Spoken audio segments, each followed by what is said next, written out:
Buenas tardes, estudiantes de grado 11. Espero que se encuentren muy bien en su casa al lado de sus familias.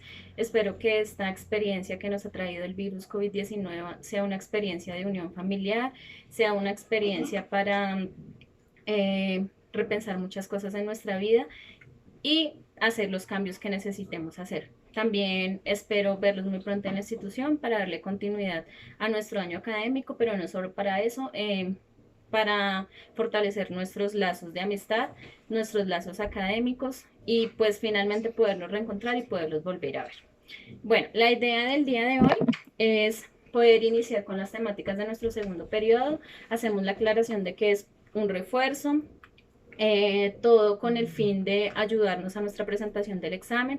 Espero que las explicaciones sean de su agrado, que sean muy productivas y pues que despejen algunas de las dudas. Entonces, este periodo para iniciar vamos a ver lo que es genética, pero nuestra genética mendeliana.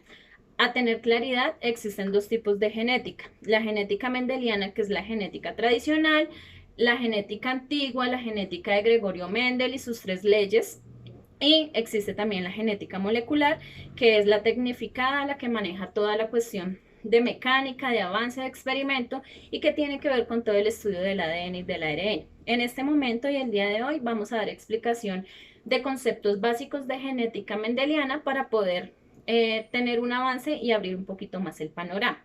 A tener en cuenta entonces, nuestra genética lo que estudia son procesos de transmisión hereditaria, ¿cierto? Procesos de transmisión hereditaria. Y esa genética tradicional se da en un concepto de las leyes de Mendel, que luego la recordaremos, y también es una herencia ligada al sexo.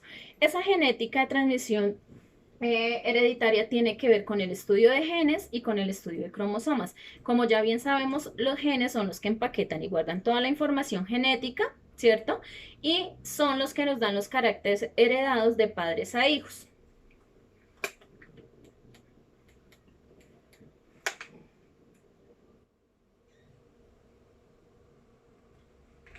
Bueno, para seguir de pronto abarcando un poquito más en los conceptos básicos de nuestra genética, debemos tener en cuenta que existen unos conceptos importantes y que son muy relevantes a los genes, que son genotipo y que son fenotipo.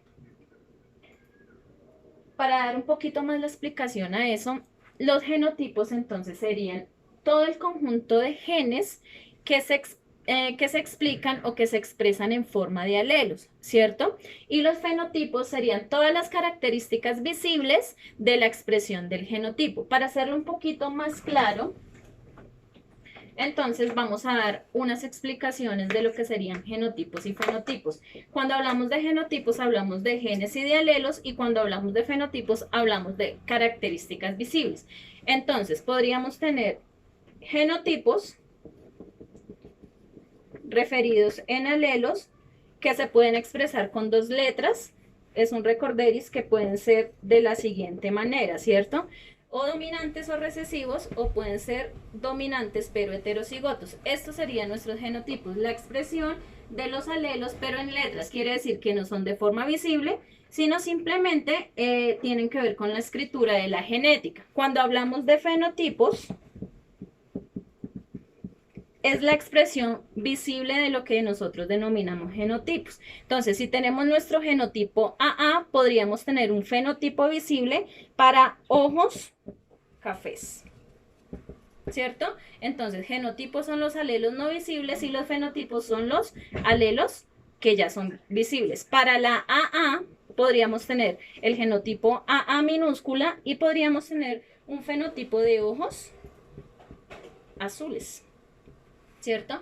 Entonces, los genotipos son la parte de la genética que hace referencia a nuestros alelos, ¿cierto? Que no son muy visibles, y los fenotipos hacen parte de la genética de la expresión de nuestros genotipos y que ya hablan de nuestras características físicas: ojos, color de cabello, textura del cabello, estatura, forma de la boca, forma de las manos, entre otros. En consecuencia, entonces,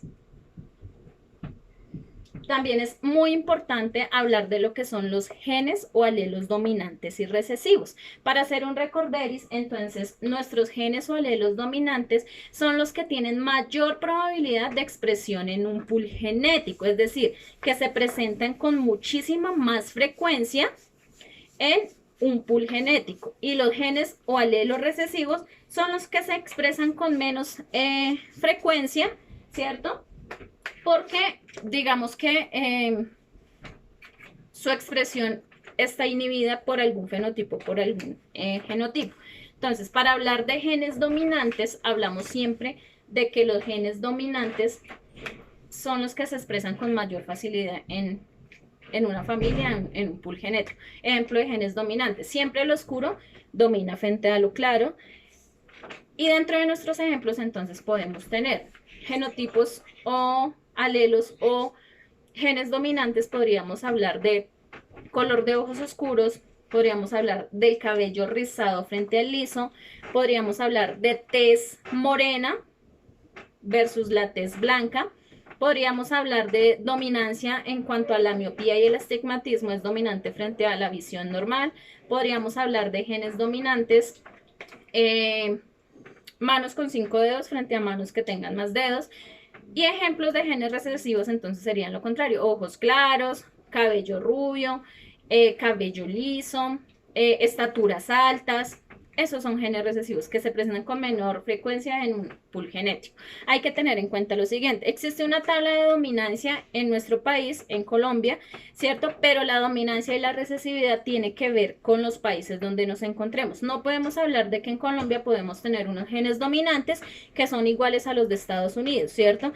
Cada país tiene unas características genéticas muy diferentes y de acuerdo al país, de acuerdo a la comunidad, de acuerdo a los organismos, podemos determinar cuál gen es dominante y cuál gen es recesivo. Pero lo que debemos tener en cuenta que dominancia es cuando se presenta con mayor frecuencia y recesividad que se presenta con menor frecuencia. Ejemplo, para explicar lo que acabo de decir. En la población colombiana es dominante tener los ojos oscuros, ¿cierto?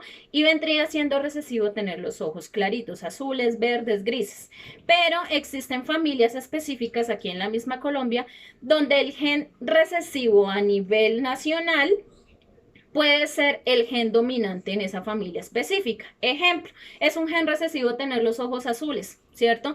Pero en esa familia o en mi familia, todos mis descendientes son de ojos claritos. ¿Qué quiere decir? Que en mi familia lo que se considera como gen recesivo a nivel nacional puede ser un gen dominante. Pero en sí, los genes dominantes son los que se perciben con mayor frecuencia en una población, en una comunidad, y los genes recesivos son los que se presentan con menor frecuencia en una comunidad. Ustedes ya tienen un poquito de claridad qué es lo dominante frente a lo recesivo. Y por último, y para aclarar, y que también es muy importante, debemos hablar de lo que es genes homocigotos y genes heterocigotos. Cuando hablamos de genes homocigotos o genes heterocigotos, hablamos de la expresión del genotipo. Entonces, cuando hablamos de homocigotos, quiere decir que sus alelos son totalmente iguales. Ejemplo de homocigoto, pueden ser los dos alelos iguales dominantes o pueden ser los dos alelos iguales recesivos. Y cuando hablamos de heterocigotos, hablamos de que la expresión de esos alelos son de forma diferente. Siempre hay un alelo dominante y un alelo recesivo. Pero también se pueden dar de dos formas. Yo puedo hablar de que existen dos alelos dominantes, ¿cierto? Y en apariencia parece que fuesen homocigotos, porque ambos son mayúsculas, ¿cierto? Pero no cumplen la condición de ser exactamente iguales. Homocigotos son exactamente iguales. La misma letra y manejando si es mayúscula o minúsculas. As con as, as con as. Si yo pongo A con B, ¿cierto? Ambas son minúsculas, pero ya no cumplen siendo la misma letra. Es decir, que este ya no pasaría a ser homocigoto, sino pasaría a ser heterocigoto. Bueno, estos son, digamos que los conceptos claves para tener en cuenta para iniciar nuestra genética mendeliana. Mucho más adelante vamos a explicar y a recordar lo que fueron nuestras leyes de Mendel, que son 3 leyes de Mendel, cómo se manejan los cuadros de Punnett, ¿cierto? Pero para poderlo resolver o poderlo desarrollar debemos tener claridad en los conceptos que acabamos de dar. Entonces vamos a hacer un recorderis rápido. ¿Qué es un genotipo y qué es un fenotipo? Un genotipo es la expresión no visible de un gen y siempre las manejamos con alelos.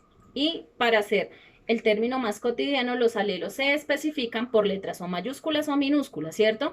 El fenotipo entonces es la expresión física de ese genotipo, es decir, lo que ya me puede dar a conocer de qué me está hablando el gen. Entonces, puede ser ya textura, puede ser coloración de ojos, puede ser forma de las manos, puede ser tamaño de la nariz, puede ser la talla, etcétera. Ese es el fenotipo, la expresión de nuestro genotipo. Segundos conceptos, entonces estamos hablando de genes dominantes y genes recesivos. Los genes dominantes son los que se pueden presentar con mayor frecuencia en un pool genético y los genes recesivos son los que se pueden presentar con menor frecuencia. A tener en cuenta de qué país estamos hablando, de qué familia genética estamos hablando y de qué pool genético estamos hablando. Siempre debemos tener en cuenta que a nivel nacional y a nivel general, lo oscuro siempre domina frente a lo clarito. Y por último, estamos hablando de genes homocigotos y genes heterocigotos que tienen que ver con la presentación de sus alelos de formas iguales o de formas desiguales. ¿Listo? Entonces, eso es lo que quería explicarles el día de hoy, o más que explicarles, recordarles. Espero podernos seguir encontrando para poder afianzar nuestros conocimientos, aunque los invito a que hagamos un estudio individual en casa, a que repasemos, a que si necesitamos ver videos los veamos, si necesitamos practicar lo practiquemos y que si tenemos alguna duda nos podemos encontrar los días jueves en el link de Meet, que lo pueden encontrar en la página de Facebook o en la página de la institución. De verdad, muchas gracias por la atención a esta clase. Espero que haya sido muy productiva. También espero que nos entiendan que ha sido una dinámica un poco difícil, tanto para ustedes como para nosotros. Es comprensible que las clases con esta metodología son un poquito más difíciles. Yo entiendo que muchas dudas quedan. Para nosotros también es un poco más difícil, quedan muchos vacíos porque ustedes son los que retroalimentan nuestras clases, los que las hacen más positivas, pero pues vamos a tratar de adaptarnos, vamos a tratar de adoptar esta metodología de la mejor manera para que ustedes tengan beneficio y nosotros también. De nuevamente, muchas gracias.